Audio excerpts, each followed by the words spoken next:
Welcome everyone to the White House. Thank you very much for being a part of this malaria awareness day. Today, citizens around the world are making a historic commitment to end malaria. In European capitals, parliaments are debating how their governments can help. In Ontario, Canadians are commemorating their first World Malaria Day by raising money for bed nets for Uganda. Across the continent of Africa, people are teaching their families, friends, and neighbors how to protect themselves from this deadly disease. Here in the United States, concerned citizens are spreading the word about our moral obligation to defeat malaria. This disease claims more than 1 million lives every year. It devastates people living with HIV/AIDS, pregnant women, babies, and children. Somewhere in Africa, a mother loses her baby to malaria every 30 seconds. The American people, through their government, are working to end this epidemic. In 2005, President Bush announced the President's Malaria Initiative, a 5-year, $1.2 billion program to combat malaria in the hardest-hit African nations. So far, the initiative has distributed life-saving medicines, insecticide sprays, and mosquito nets to millions of Africans. The initiative calls on developed countries, private foundations, religious institutions, volunteer groups, and individual citizens to reduce the suffering and death caused by malaria. The good news is that there's something simple and inexpensive that all of us can do to help. One of the best protections against malaria is a long-lasting insecticide-treated bed net. Only a fraction of African homes have the mosquito net they need, but any individual who can raise $10 can buy a bed net and save a life. Throughout our country, caring citizens are answering this call to help. In sports leagues, in boys and girls clubs, and in church groups, Americans are raising money for mosquito nets, and they're raising awareness about malaria. In school, children are learning about the disease and what they can do to defeat it. This morning, I visited the Friendship Public Charter School here in Washington, where first graders and I read Nets Are Nice. Nets Are Nice is a picture book that teaches American children what they can do for children in Africa.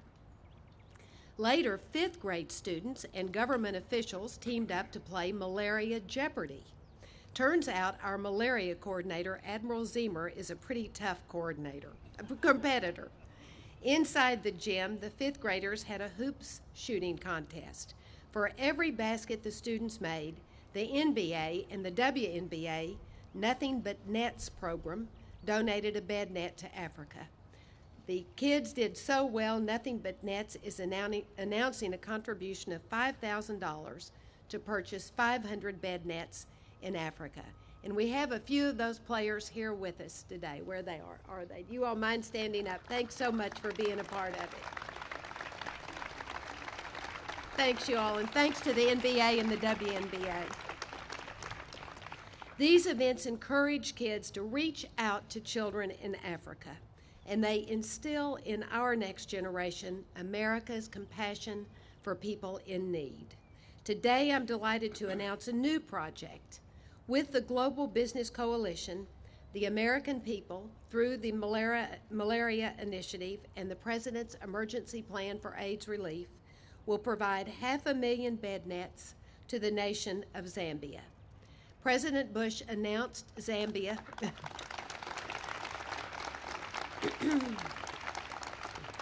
President Bush announced Zambia as a PMI-focused country in December at the White House Summit on Malaria. In Zambia, a country of 10 million people, there are roughly 4 million documented cases of malaria every year. Adding to the crisis is a high prevalence of HIV/AIDS. More than 1 million Zambian adults and children are living with HIV, which means their immune systems are more susceptible to malaria. Malaria kills 50,000 Zambians every year. Through the new partnership we're announcing today, Mosquito nets will be distributed to Zambia's most vulnerable households. With help from the RAPIDS Consortium, they'll reach about 1 million young children, pregnant mothers, and people infected with HIV, almost 10% of Zambia's population. These nets will help mothers sleep soundly at night, knowing that their babies are safe. They'll help people with HIV live positively, and they'll give a country devastated by malaria the promise of good health and renewed hope. Thank you to everyone here who's made this partnership possible. This summer, I'll visit Zambia to observe the net distribution, and I'm looking forward to traveling throughout Africa to meet people who are working to overcome malaria and other obstacles to development.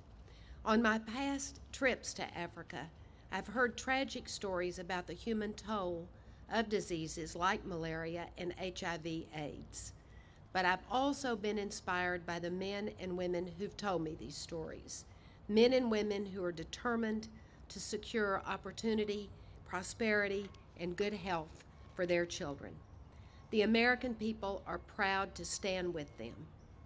Our country believes that every life in every land has value and dignity.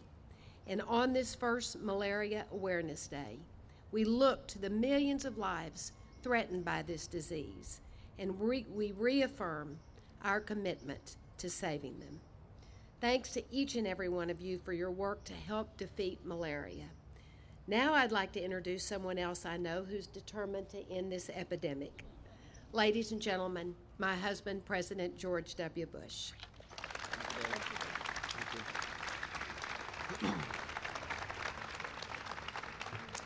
Thank you for coming. Welcome to the White House. You know, the Rose Garden has witnessed many historic events. This afternoon we gathered to mark something completely new. The first ever Malaria Awareness Day in the United States. And I'm glad you're here to join us.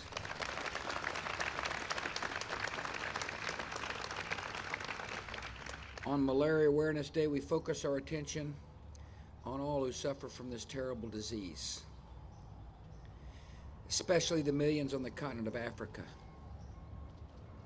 We remember the millions more who've died from this entirely preventable and treatable disease. As a compassionate nation, we are called to spread awareness about malaria, and we're called to act. That's what compassionate people do.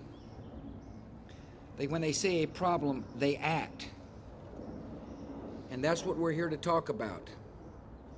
On this special day, we renew our commitment to lead the world toward an urgent goal, and that is to turn the tide against malaria in Africa and around the globe. I want to thank Laura for being my wife and taking the lead on this. Mr. Secretary, thank you for joining us. Mike Levitt, the Department of Health and Human Services, Ambassador Randy Tobias. He now runs USAID. Prior to this job, he led America's monumental effort to confront and deal with the HIV/AIDS epidemic on the continent of Africa. Thank you for your leadership. Karen P., it's good to see you. Ambassador Hughes is with us. Admiral Ziemer. So if you want to solve a problem, you put a problem solver in charge. And that's what Admiral Ziemer does. He's a problem solver. It makes it easier for me when I say to other nations, like with President Lula, he came to visit at Camp David. We're trying to figure out ways we can work together to show our hemisphere and the world that Brazil and the United States shares a compassion about people. And so I said, why don't we work together to eradicate malaria in parts of Africa? Call Ziemer. He'll see to it that the strategy gets implemented. To show that we're a serious nation, we have named a coordinator, somebody in charge. It's important for me and Laura to know that a good man is handling this responsibility to implementing a strategy. So appreciate what you're doing. I know you know that we take this initiative seriously. Mr. Chairman, Donald Payne, thank you for coming. We're proud you're here. I respect you, and I respect your concern for the people of Africa, and to make sure that the United States of America stays engaged in that continent in a constructive way. It's good to see Chris Smith. Thank you for coming, Chris. We're proud you're here. I appreciate very much the fact that the World Bank is taking the lead in eradicating poverty in places like Africa. And Paul Wolfowitz, thank you for your leadership of the World Bank. And I appreciate the fact that Ann Veneman is joining us, the Executive Director of UNICEF, which is the largest purchaser of bed nets in the world. These people are here because they're committed to joining us to solve a problem that can be solved. I also thank other members of my administration here. Thank you for coming, and thank you for your interest. I want to thank the members of the Diplomatic Corps for joining us. Appreciate you coming. I see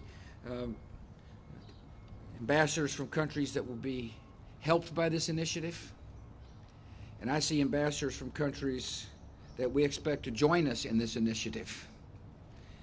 I'm looking forward, Mr. Ambassador, to talking to Prime Minister Abe about what Japan can do with the United States to solve this problem. I'm honored you're here. I'm looking forward to seeing the Prime Minister tomorrow evening for dinner. I thank our dance company that'll be joining us in a minute. I know you're going to look forward to seeing them. So am I. So I'm warming up out here. I thank our domestic and international partners. I see so many people who care about the lives of others and are willing to do something about it, and I really appreciate you all coming. As we mark the first Malaria Awareness Day, it makes sense to begin with some facts. Every year, more than 1 million people die of malaria, and the vast majority of them are children under 5 years old. It's a sad statistic. Some countries, malaria takes even more lives than HIV/AIDS. Malaria imposes a crippling economic burden in sub-Saharan Africa, where so many are struggling to lift their families out of poverty. All of that may seem like a cause for despair, but it's not.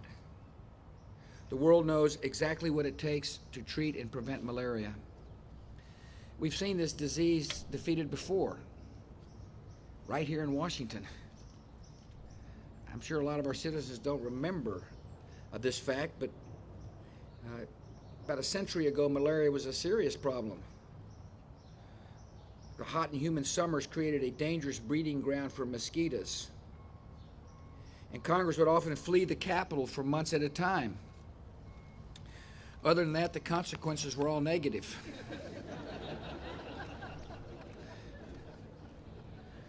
Some foreign ambassadors to the United States are even reported to have received hardship pay for duties here in Washington. Yet through the years, because of patient and persistent action, malaria was almost entirely eradicated in Washington and throughout the United States. Now, we've solved this problem before. And the fundamental question is, do we have the will to do the same thing on another continent? That's really what the question that faces this country and other nations around the world. My commitment is, you bet we have the will. And we've got a strategy to do so. Defeating malaria is going to be a challenge, but it's not going to require a miracle. That's what I'm here to tell you. It's going to require a smart and sustained campaign. And so what does that mean? Well, first it means distributing insecticide-treated bed nets. Secondly, expanding indoor insecticide spraying. Thirdly, providing anti-malaria medicine to pregnant women and delivering cutting-edge drugs to people living with the disease. Those are the 4 steps necessary to achieve our objective. Thanks to our leadership in science and technology, we have a unique ability to help in all these areas. We have a responsibility to turn that ability into action. When America sees suffering and know that our nation, when Americans see suffering and know that our nation can help stop it, they expect our government to respond. Most Americans believe in this timeless truth: to whom much is given, much is required. And I believe in that as well. We have a strategic interest in reducing death and disease in emerging nations of Africa. Societies with healthy and prosperous people or more likely to be sources of stability and peace, not breeding grounds for extremists and terror. It's in our strategic interests that we follow through on our pledges. I launched the President's Malaria Initiative in 2005. Through this initiative, as Laura mentioned, we're spending $1.2 billion over 5 years to provide bed nets and indoor spraying and anti-malaria medicine in 15 heavily affected African countries. We're working toward an historic goal to cut the number of malaria-related deaths in country by half. The Admiral's got a goal. It's a measurable goal. A key element to this initiative is accountability. It's a realistic agenda with a measurable goal. And today's a good day to report to the American people on the impact their dollars are having. During the first year of our initiative, we expanded malaria protection to more than 6 million Africans. We're still early in the second year, but so far we've reached another 5 million people. And by the end of 2007, we expect to reach a total of 30 million. Admiral, you're doing good work. And the American people deserve a lot of credit for supporting you. A good effort of this strategy comes from the Zanzibar Islands off the east coast of Tanzania. This area was once a hotbed for malaria infection. Then, with the support of our malaria initiative, local residents launched a campaign called Kata Malaria, which is Swahili for Reject Malaria. Workers went door to door to teach people how to use beds, how to use bed nets. They launched TV and radio ads. They spoke in mosques about malaria prevention and treatment, and the efforts worked. One Zanzibar island reported that malaria cases during the first 9 months of last year dropped by a stunning 87%. Another example comes from Senegal, on the west coast of Africa. In one village, malaria kills half of all the children before their age of 5. Imagine growing up in a village like that. Imagine being a mom in a village like that. Not long ago, it looked like a 2-year-old fella named Dembe Balde was going to be one of the unlucky children. His mother took him to the village health hut, which receives funding from our malaria initiative. And thanks to enhanced awareness, correct diagnosis, and prompt treatment, young Dembe won his battle with malaria. Every life matters to the American people. Every life is precious. Stories like these are cause for hope, and they would not be possible without the courage and commitment of our partners in Africa. This week, nations across Africa are marking their own malaria awareness days. In Angola, the Ministry of Health is helping to lead a caravan for life, in which health workers travel the countryside in trucks loaded with bed nets and medicines and educational materials. In Benin, almost $1 million worth of bed nets and medicines is being distributed at an event in the capital city. In Mozambique, local residents attended a soccer tournament that featured songs and skits on how to prevent malaria. We're committed to helping our African partners build on these efforts, and so I want to share with you two new endeavors. First, America will expand our cooperation with the government of Uganda and the nonprofit group Malaria No More to distribute more than 500,000 bed nets in Uganda. We're going to focus this distribution on children and pregnant mothers in areas of the country with the greatest vulnerability. And when we're finished with this effort, half of all the households in Uganda will own a bed net to protect against malaria. The second new commitment is Madagascar.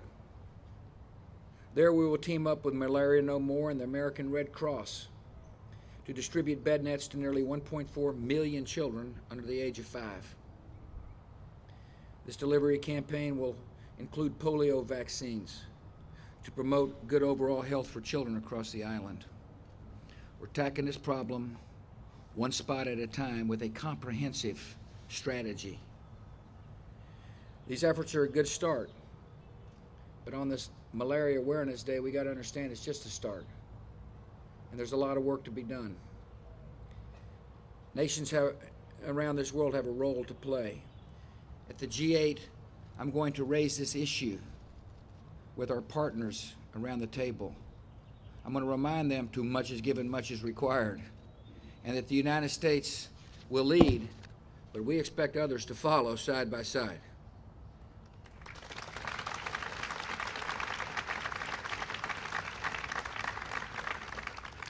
Private citizens and organizations have an important role to play. Last December, as Laura mentioned, we held the White House Summit on Malaria to urge more nonprofit groups and corporations and individuals to join the effort to wipe out this disease. The response has been encouraging. We're seeing inspiring acts of selflessness from what I've called America's armies of compassion. There's an interesting development taking place tonight.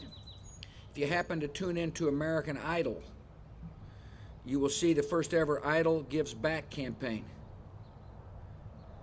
This campaign will urge viewers to donate to a variety of charities, including groups devoted to fighting malaria. For all you Idol viewers, join this battle. Join the cause to help save lives. I'm not so sure I'm going to watch it tonight. But this show does have a large group of viewers, and I really appreciate the producers for joining us.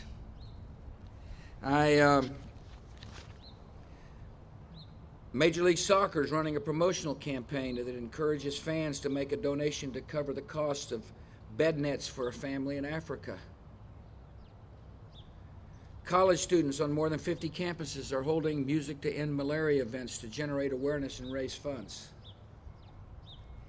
The Magnum Photos Agency has launched a photo narrative that depicts the devastating toll of malaria.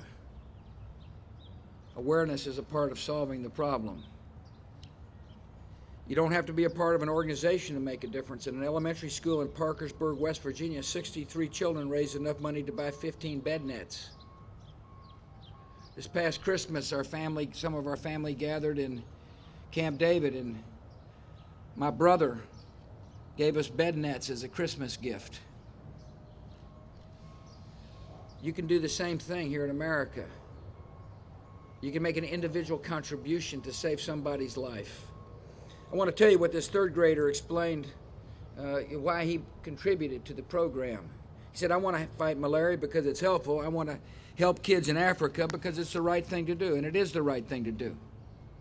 And that's why we're gathered here in the Rose Garden, to commit this nation to doing the right thing and to call upon citizens in this country to do the right thing. America is a country that gives medicine to the sick and food to the hungry and protection to the threatened because it's the right thing to do. The Malaria Awareness Day is a chance for me to thank all Americans who've donated to this cause and urge others to do the same. It's a day to call on nations around the world to join us in a great humanitarian effort. And it's a day to remind our fellow citizens that when we help somebody live a life, it strengthens our soul and enhances our spirit. Thanks for coming, and God bless.